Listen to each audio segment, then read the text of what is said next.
Sa simple pagtulong mo, mayroong buhay na naisasalba, mayroong pamilyang umaangat. The Senate is now constituted. At ito ang mismong Chinese Coast Guard. Napakinggan ni PBBM. 6 na milyong balotang gagamitin sa A to Z. Kumpleto tayo.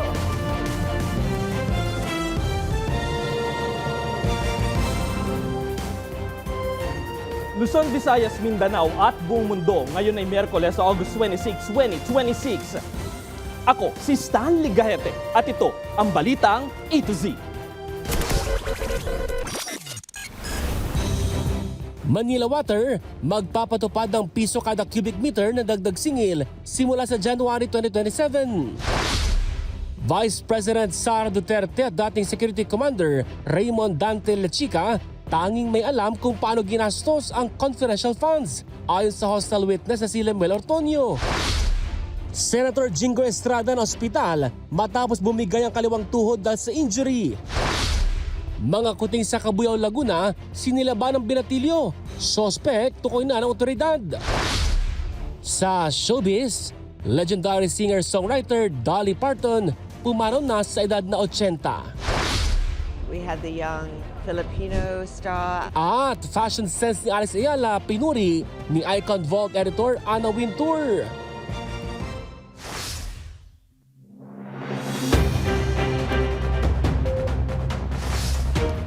Magandang gabi, ang pinakamalaking balitang ating tinutukan ngayon. Ipatutupad ng Manila Water ang piso kada cubic meter na dagdag singil sa serbisyo. Simula po yan sa January 2027 bilang huling bahagi ng rate rebasing na ipinasa ng Metropolitan Water Works and Sewerage System. Nagrereklamo naman ang ilang consumer sa paparating na water rate hike. Ang balitang A to Z ni Kim Salinas. Inanunsyo ng Manila Water ang pagpapatupad ng dagdag singil simula sa January 2027. Yung 2027, January 1, meron pong expected na increase dahil ito yung implementation of the final tranche of the 2023 to 2027 rate rebasing. Sa basic charge parang piso 1 peso. Huling tranche ito ng adjustment bilang bahagi ng aprobadong 5 taong rate rebasing na ipinasa ng Metropolitan Water Works and Sewerage System o MWSS mula taong 2023 hanggang 2027. Pero ngayon pa lang, umaaray na ang mga customer ng Manila Water. Para sa amin, mabigat din yun. Kahit sabihin magtaas ng piso, mabigat din yan. Malaking kaanuman din sa amin yun. Lalo ganito lang hanap buhay ko. Sana naman, wag na lang ipataw yung piso-piso. Kasi pag naipon po yung piso-piso, malaki rin po yun eh. Paliwanag ng Manila Water para ito sa tuloy-tuloy na pagpapalawak ng serbisyo at pagpapanatili ng mga pasilidad ng kumpanya. Samantala, binigyan din na sapat ang supply ng tubig ng Manila Water mula sa Angat Dam na nasa 192.62 meters na tumaas ng 42 meters bunsod ng ilang linggong pag-ulan. Paliwanag ng kumpanya sa mga water interruption. Maintenance activities, yung mga kailangan po natin gawin para masiguro na maayos yung ating sistema, emergency related. And yun lang po yung nakikita nating magiging dahilan para magkaroon po ng water service interruption. Upang hindi tuluyang umasa sa Angat Dam na nagbibigay ng 90% ng supply ng Metro Manila, aktibo na nilang pinatatakbo ang mga alternatibong mapagkukunan tulad ng Upper Wawa Dam at Cardona Water Treatment Plant. Para sa Balitang A to Z, Kim Salinas. Sinira ng Bureau of Customs Port of Subic ang 3 40-foot containers na may lamang humigit kumulang 3,000 cases ng iba-ibang brand ng sigarilyo na tinatayang nagkakahalagang mahigit 129 milyong piso. Isinagawa ang pagsira mula July 28 hanggang August 3 sa isang accredited disposal facility sa Santa Maria, Bulacan. Sinira sa pamamagitan ng shredding at pyrolysis ang mga sigarilyo na idineklarang abandoned goods para matiyak na hindi na muling magagamit o maibebenta. Ayon sa customs, bahagi ang 3 containers ng 10 containers ng abandonadong mga sigarilyo na nakatakdang itapon na may kabuuang tinatayang halaga na humigit kumulang 413 milyong piso. Patuloy naman ang condemnation at disposal ng natitirang 7 containers. Samantala, nasamsam naman ang mahigit 42 milyong pisong halaga ng smuggled cigarettes, heavy equipment at iba pang gamit ng Negros Island Region Police sa magkakahiwalay na operasyon sa Negros Occidental nitong Martes. Sa Escalante City, naka-recover ang Regional Special Operations Group ng 447 master cases ng sigarilyo sa isang intelligence-driven operation sa Purocogon 1, Barangay Alimango. Samantala, 7 tao ang naaresto sa hiwalay na operasyon laban sa umano'y illegal quarrying sa Binalbagan River, Hacienda Bago, Barangay Crossing Magalyon sa Moises Padilla. Patuloy ang investigasyon at pagdokumento sa mga nasamsam na gamit at sa posibleng kasong kakaharapin ng mga naaresto.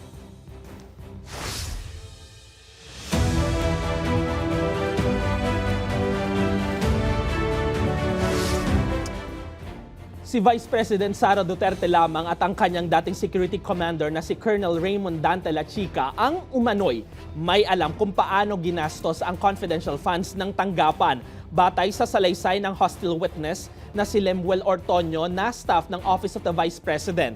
Nagpaalala naman ang impeachment court sa prosecution at depensa kaugnay ng sub judice rule o pagbabawal sa pagsasalita sa publiko ukol sa merits ng trial.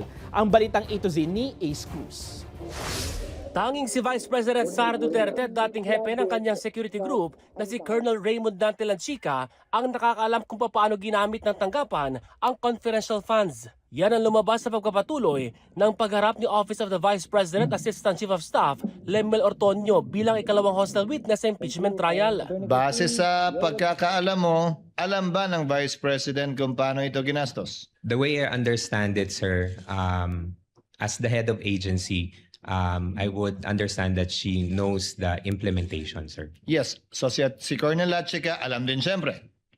Yes, sir. As the security officer. Sinabi pa ni Ortonio na alam ng bise ang mga pinadala nitong tugon sa mga tanong ng Commission on Audit kaugnay sa paggasto sa confidential funds. Bago po ninyo ito ginawa, yung factual representation po na iyon sa Commission on Audit, ano po yung inyong personal na ginawa to verify all of this? I asked kung paano yung manner of release of the funds on the ground, sir, and especially yung sa medical and food aid, sir. And what was relayed to me, sir, was that the funds were released to the informants or the agents through cash, and then based on their representation that they would need these funds for the purchase of medicines. Confidentiality may limit what can be disclosed to the public, but it cannot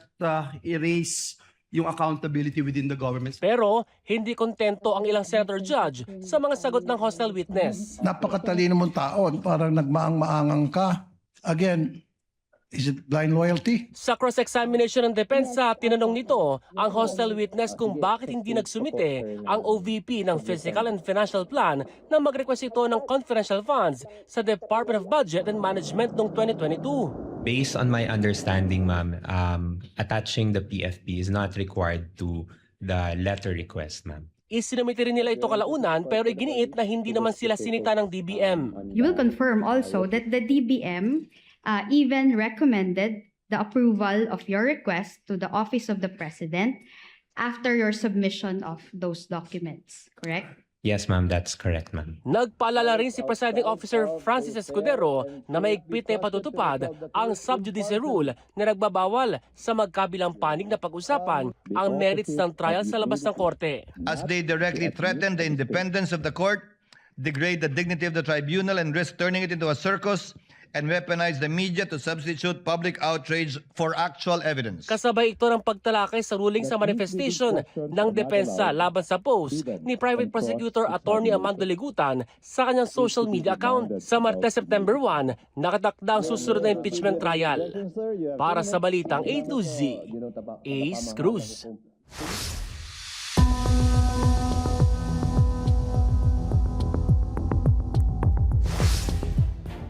Hindi nadulas habang naliligo ang nakadetining senador na si Jinggoy Estrada ayon sa Bureau of Jail Management and Penology kontra sa mga kumalat na impormasyon sa social media Anila, naglalakad at naghahanda si Estrada para sa court-approved hospital check-up nang may marinig at maramdaman siyang pag-snap o paglagutok sa kaliwang tuhod. Agad namang dinala ang senador sa Cardinal Santos Medical Center para masuri. Narito ang report. Alas 11:30 ng umaga ng Miyerkules, naghahanda nang lumabas ng New Quezon City Jail sa Payatas si Senator Jinggoy Estrada para sa nakatakdang medical examination ayon sa Bureau of Jail Management and Penology. Nang biglang may lumagutok sa kanyang kaliwang tuhod. Paliwanag ng BJMP, hindi nadulas sa banyo at hindi rin natumba habang naliligo ang senador, kontra sa unang mga impormasyong kumalat online.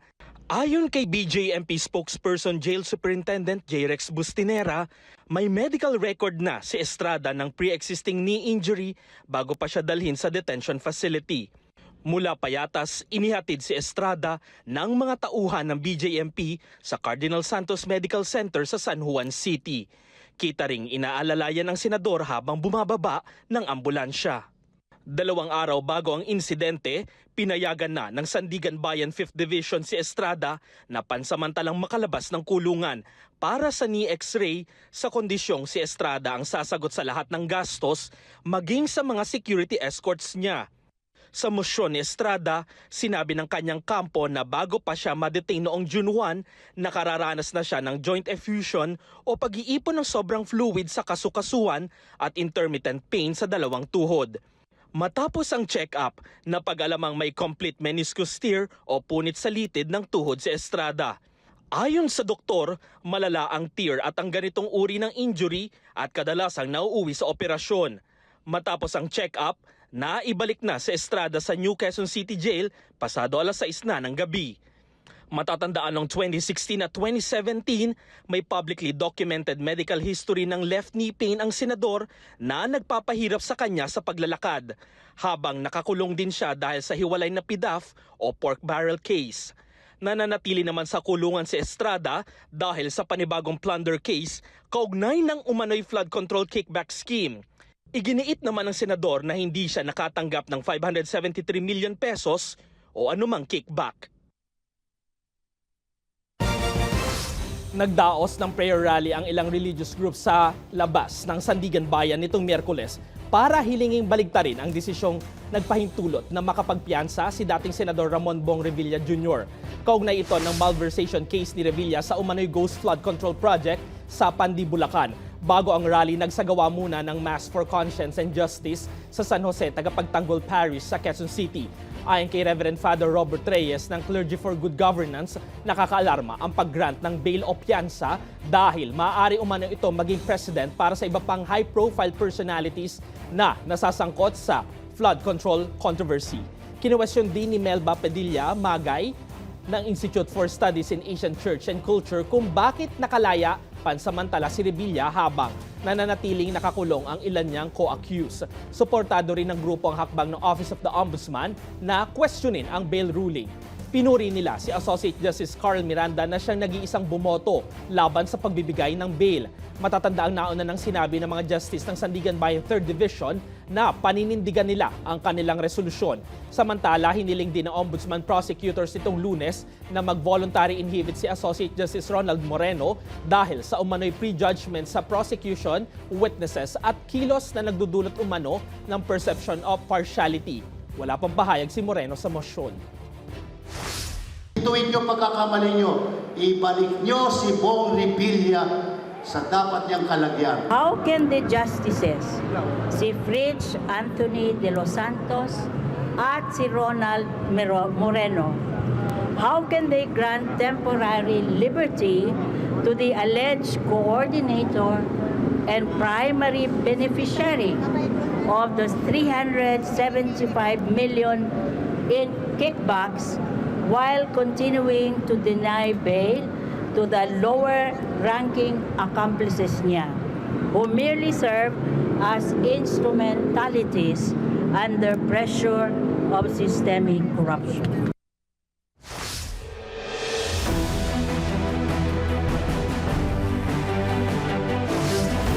Pumalag ang Malacanang sa pahayag ni Vice President Sara Duterte na umano'y puro insulto, espekulasyon at political theatrics ang ilang pahayag laban sa kanya at sa mga testigo sa impeachment trial. Ayon kay VP Sara, dapat patunayan sa pamamagitan ng ebidensya ang mga ibinibintang na impeachable offense at hindi sa pagtawag umano sa isang testigo na stupid sa kanya bilang mastermind of a scam o pagtawag sa kanya ng isa pang testigo bilang brat. Pero ayon kay Palace Press Officer Undersecretary Claire Castro, may ebidensyang inilalahad sa pagdinig kabilang ang testimonya ni OVP Assistant Chief of Staff Limel Ortonio. Tinukoy ni Castro ang testimonya na batay umano sa office order, si VP Sara ang nag-aproba sa withdrawal at sa pagbabayad ng confidential funds noong 2022 at 2023. Nilinaw naman ni Castro na bilang abogado, hindi rin dapat gamitin laban sa isang partikular na tao ang mga salitang mastermind at scam kung walang sapat na patunay. Anya, hindi rin kinukonsinti ng Pangulo at ng Palasyo ang mapanirang pananalita at ad hominem attacks. Nakikipagtulungan na ang DOH Operation Center sa San Lazaro upang ma-refer sa iba pang hospital sa Metro Manila. Ang lahat ng DOH hospitals, health centers at Yakap Clinic ay handang tumanggap ng mga pasyente na nangangailangan ng check-up matapos sumuong sa baha.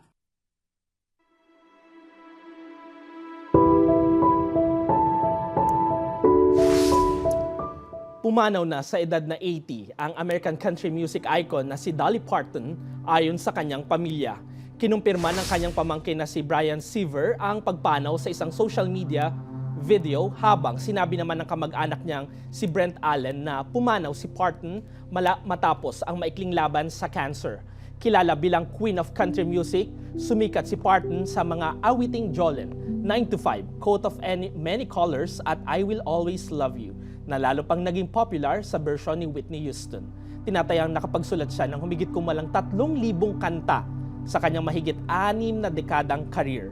Bumuhos ang tributes mula sa music at entertainment industry kabilang sina Taylor Swift, Jane Fonda, Lily Tomlin, Jack White at Mick Jagger.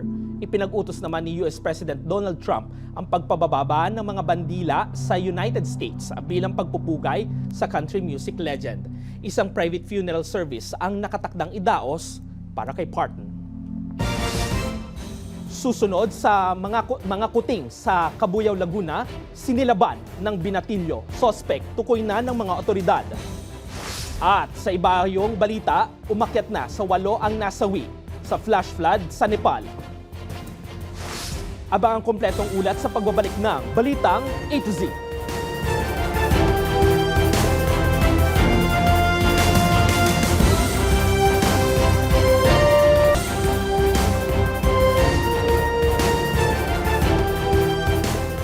Mga ka-A to Z, babala po ng animal cruelty at sensitibong balita. Nakilala na ng Cabuyao City Police ang 3 suspect sa isang insidente ng animal cruelty na kinasangkutan ng mga kuting sa Cabuyao, Laguna. Ayon sa pulisya, isa sa mga suspect ay binatilyo na umano'y nanakit at nagsilab sa mga kuting.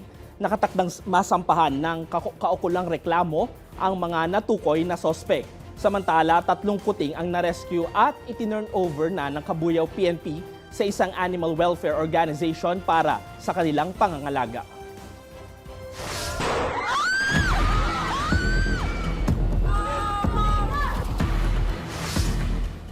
Natapos na ng Philippine National Police ang investigasyon sa pamamaril sa Ateneo de Zamboanga University noong August 18. Ayon kay PNP Public Information Office Chief Police Colonel Allen Reyco, naisumite na ang investigation report kay PNP Chief General Jose Melencio Nartates Jr.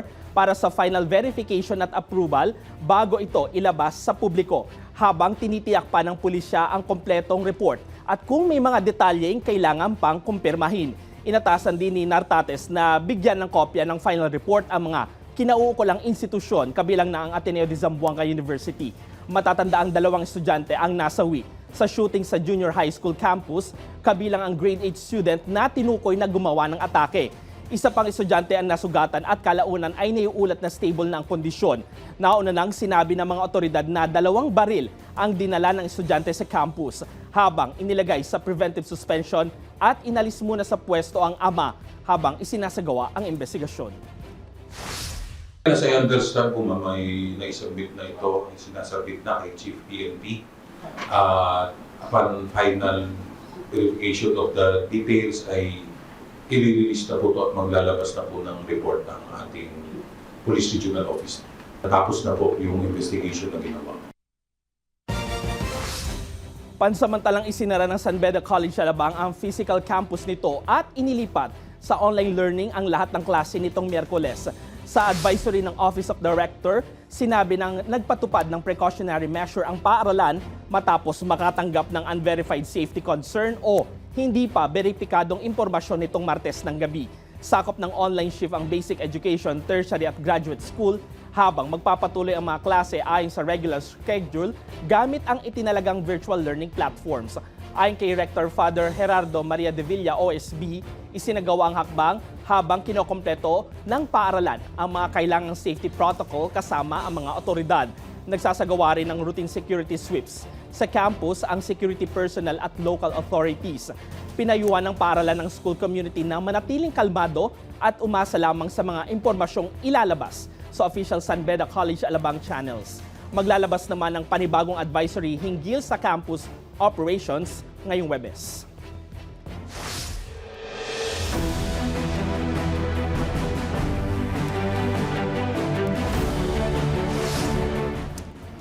Nanawagan ng Malacanang ng mas malalim na investigasyon sa mga politikong umano'y tumatanggap ng suporta mula sa China.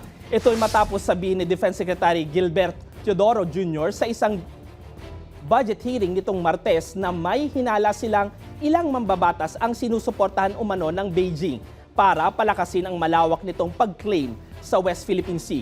Ayon kay Palace Press Officer Claire Castro, kailangan muna ng masinsinang investigasyon bago tukuyin o isapubliko kung may partikular na politikong sangkot. Nanawagan din ang palasyo sa mga politiko na huwag magpagamit sa ibang bansa kapalit ng pananatili sa kapangyarihan. Kung particular na politician ay kung meron man ay hindi naman agad-agad ito dapat na maisiwalat at kailangan pa ng masinsinang pagpapaimbestiga. Hindi po dapat na magpagamit sa ibang bansa para lang manatili sa pwesto.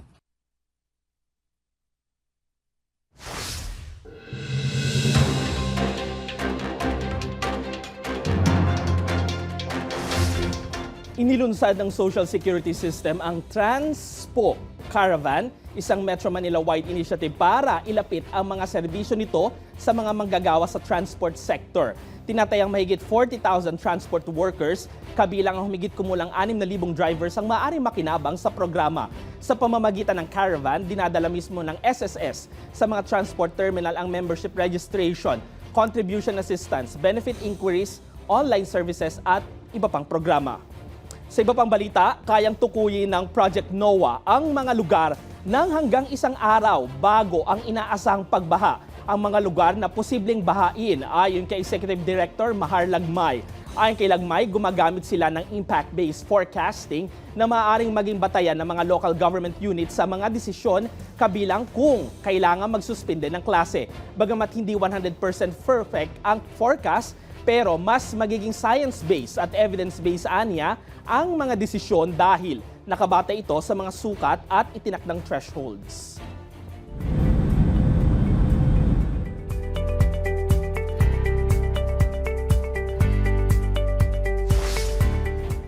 Patay ang 8 individual matapos rumagasa ang malaking flash flood sa Nepal na tinangay ang ilang pamayanan at sumira sa mga kalsada, tulay at power projects malapit sa border ng Tibet. Pinakamatinding tinamaan ang Siapru, Besi at Timure sa Raswa District. Nagpadala na ng rescue helicopters ang Nepal pero hindi pa makalapag sa ilang apektadong lugar dahil sa taas ng tubig. Pinaghahanda rin ang mga residenteng nakatira malapit sa Bote Koshi River at pinapunta na sa mas mataas at ligtas na lugar. Samantala sa kabilang panig ng border, iniulat ng China ang major casualties at mga nawawala matapos tamaan ng mudslide ang Gurong County sa Tibet. Naputol din ang ilang kalsada, komunikasyon at supply ng kuryente sa Shigatse region. Ipinag-utos naman ni Chinese President Xi Jinping ang malawakang search and rescue operations at mas mahigpit na monitoring.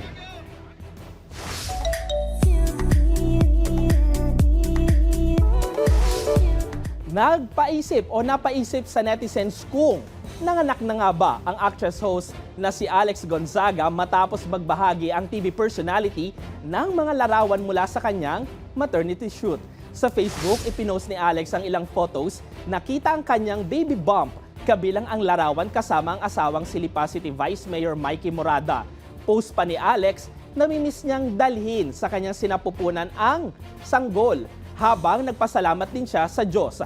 Dahil naman sa mga salitang I'll miss at it was, ilang followers ang naghinalang posibleng nailuwal na niya ang kanilang baby, kaya nagpaabot na rin ng marami ng congratulations.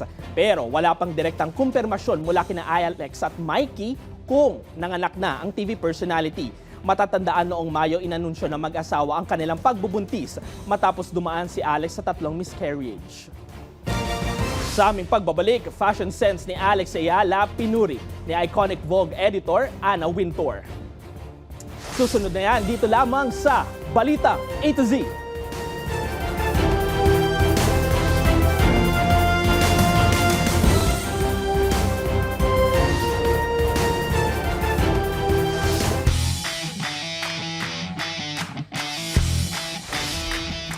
Hindi lang sa tennis court umaani ng papuri si Alex Ayala dahil napansin din ang Filipina tennis star ng isa sa pinakakilalang pangalan sa global fashion industry. Binanggit ni dating Vogue Editor-in-Chief at Met Gala co-chair Anna Wintour si Ayala sa isang interview ng isang US Open kung saan pinuri niya ang interes ng batang atleta sa fashion. Ikinumpara pa ni Wintour ang fashion expression ni Ayala sa mga tennis greats na sina Serena Williams at Naomi Osaka na kilala rin sa paggamit ng fashion bilang bahagi ng kanilang personality sa court. Ayon kay Wintour, makikita kay Ayala kahit sa murang edad ang interes itong matuto at mas palawakin ang kaalaman sa fashion.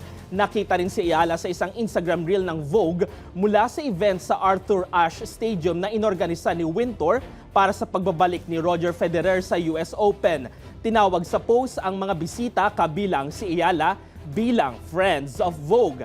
May malapit din na koneksyon si Ayala sa fashion dahil sa pamangkin siya ng designer na si Rhett Ayala. Matatandaan, nagsuot si Alex ng Modern Filipiniana sa Laureus Ward Sports Awards sa Madrid nitong taon na disenyo ng kanyang uncle gawa sa pinya na may contemporary touch style. We had the young Filipino star. You know, you could see even in such a young star how interested she is in fashion and how she wants to learn about it and follow it, and I think it's great. It's wonderful how sports and fashion have become this wonderful sort of marriage.